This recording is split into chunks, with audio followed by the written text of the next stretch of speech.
So with today's patch, at the usual time from 14 UTC to 16, we'll be getting a few updates and changes and bug fixes. Now the big news will probably be that Tiamat is returning to the trial queue. That may very well still be quite a mess. Oh, and yeah, they did it. They just screwed up the companion. We can see with the celebration of Lliira, I had announced early that the Joy Dancer was releasing, and before it had just outgoing healing here and just outgoing healing here. It was very similar to your Golden Bullet, pretty much a copy and paste. Well, now they've changed it. It now has half stats, half to outgoing healing and incoming healing. Don't know why, and otherwise it's an augment with outgoing healing, incoming healing and control resistance. So it's just become one of those meh companions that I don't see the point in anybody using. So before we go over the Tiamat changes, I'd like to give a special thank you to these channel members for the added extra support. And now let's see what they've done. First of all, with Dragon Hunts, they've adjusted it so that the green dragon will no longer cast Mass Dispel and remove everybody's buff effects. So that would have been from their gear, like their Gristral Horns or the Ribcage or other corresponding gears. And along with that, bards will no longer be put out of playing their song while they're doing so.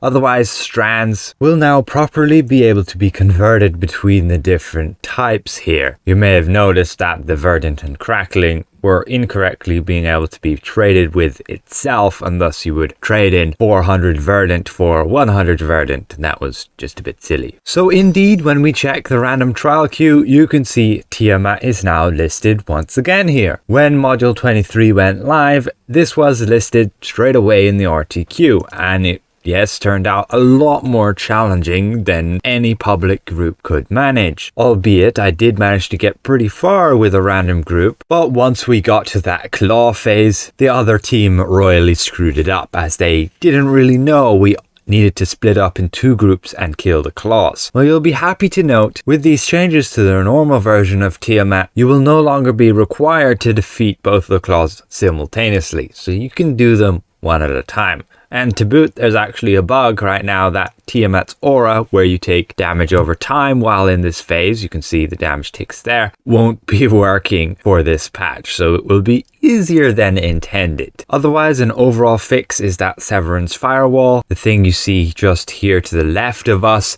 we can just run into it, but at this point they've changed it so that it can deal quite a heavy amount of damage, and I don't advise moving into it. But if you do, you might very well die, and then if you use a scroll or get revived, then you'll gain immunity to that for at least a period of time and won't all of a sudden die again. Otherwise, there was a situation where you could skip one of the dragon heads, and that's also going to be fixed.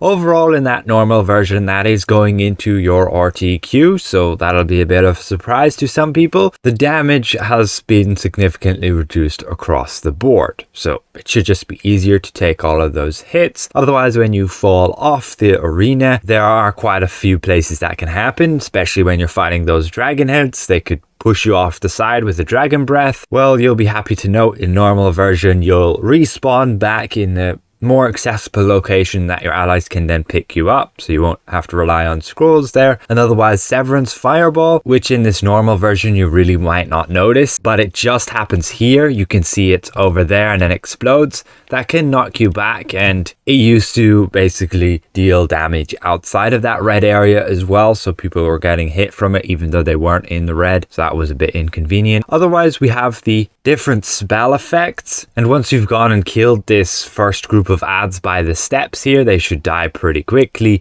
Then you want to head up those steps and you can see the different gems, and this is where you would pick them up. You can see I go pick up the black one there, and that gives me that gem. And again, you're using those gems to cancel these certain spells, but you will only use them once you get to the Defend the Clerics phase. You can see when you're fighting all these ads, you can see I right now have the black spell on me. You can see that beam and the little area there that pulses inwards, and I simply go and cast that gem on myself. You will note here that it causes this glowing area on the ground when you press it once, and then you will have to press it again or your left click to actually cast it. And if multiple people have the same type of spell on them, you can cancel it on multiple people. Now you can cancel those spell effects before they actually cause any nasty effects, and you can see each one of the 5 spells each has their own unique effect. And in normal version they've gone and made it significantly easier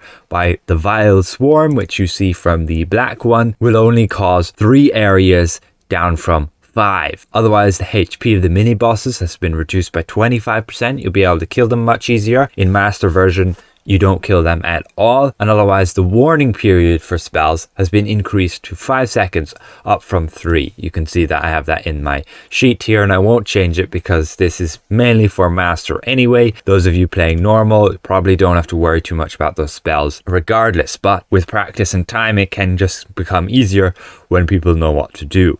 The eruption has also had its damage areas reduced from 6 down to 3, and then the damage dealt in the Tiamat's aura phases on phase 3 with the claws and phase 5 at the very end has been significantly reduced in its ramp up time, so healers will have much easier time with that. And otherwise the duration of that freeze effect with the permafrost from the white spell has been reduced down by 3 seconds, so that'll probably just be 7 seconds that you're stunned for. Otherwise, when Tiamat is emerged, there'll be more time between those spells that are cast. And again, we have the damage of the firewall being reduced. We have the period between the spawning of the adds. So when you're defending these clerics here, you will usually get another wave of adds every 15 seconds, regardless if you have killed the previous wave or not. So you can get quickly overswarmed. But for us here, we're used to master, it's no problem killing these adds as soon as they spawn, but they spawn every 15 seconds. So with these patch notes, they should only be spawning, I believe, every 21 seconds. And again, the claws won't have to be killed at the same time.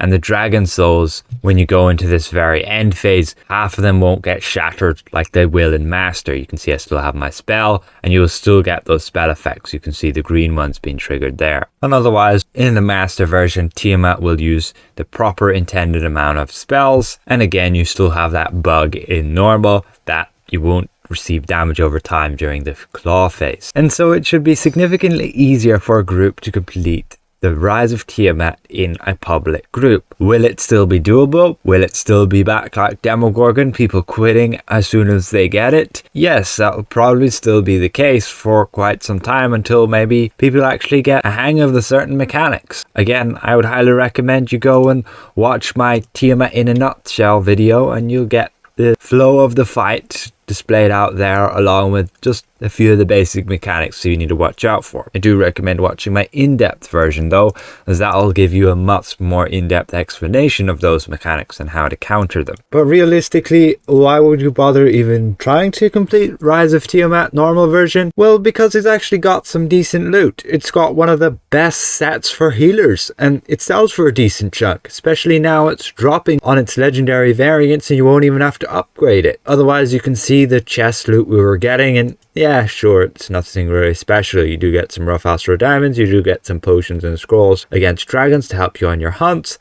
and otherwise you can get some premium loot drops like a greater stone of health. And so lastly, with regards to the patch notes, this artifact you could get from the pack here with the dragon bone wand, you could see it can give you critical strike for 15 seconds. Well, when you got it to the rarity of epic purple, you could see it says 45% crit strike for 15 seconds. That's a significant amount of stats from an artifact. Well, it's being reduced down as that was incorrect. You can see on Mythic, it's giving 7.5%. So assumably, that's only supposed to give 4.5%. Or maybe just 3%, but we can see on the patch notes that it will, yes indeed, just be reduced down to 4.5%. Otherwise, the powers of the Omen of Despair and the Black Unicorn still incorrectly not giving you that stalwart power. But it should be fixed now.